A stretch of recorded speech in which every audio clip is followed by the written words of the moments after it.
鄉下喎，呢度真係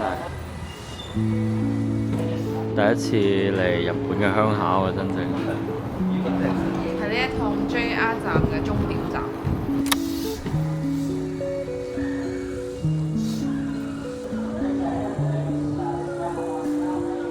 12點鐘從大阪度出門口到依家已經好多個鐘啦，折騰不起來啦。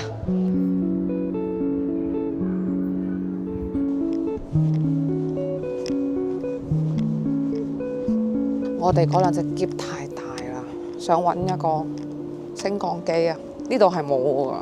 佢話就話2-3個鐘嚟到呢度，其實我哋足足用咗5個鐘。2-3個鐘嚟到呢度係在乎於你係好熟悉呢個線路，同埋即係可能根本就唔係第一次嚟咁樣咯。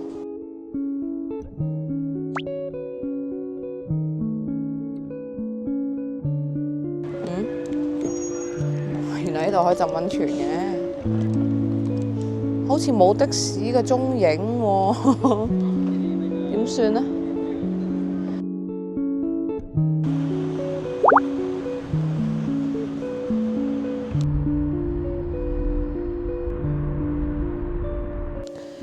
我哋已經落咗的士，好快到5分鐘嚟個車站，但係呢，我俾大家睇下日本嘅5點40分下晝。佢係咁嘅樣啊！我哋住呢間民宿，我而家好驚，我冇同大家講笑。以後唔會再住呢啲啦，我好驚啊！我依家。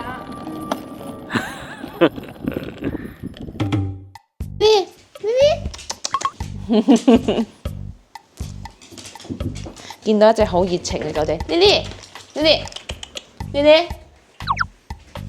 小陳喺度跟狗家聊。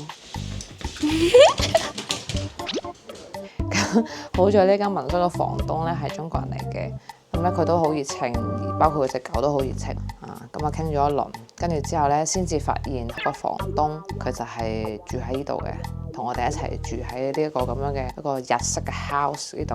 咁但係個問題依家先至係當地時間嘅6點幾嘅啫，又靜英英，又冇人，又冇路燈咁樣，真正嘅遠離人間煙火、歸園田居嘅感覺。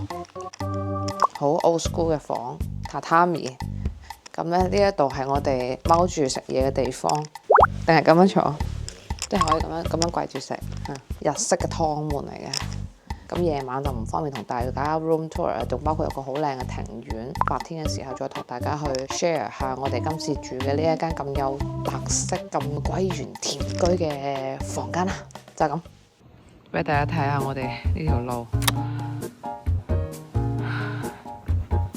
小陳已經開咗手電筒啦，去便利店買個嘢啫，好似探險咁，搞到有間藥妝店喺度。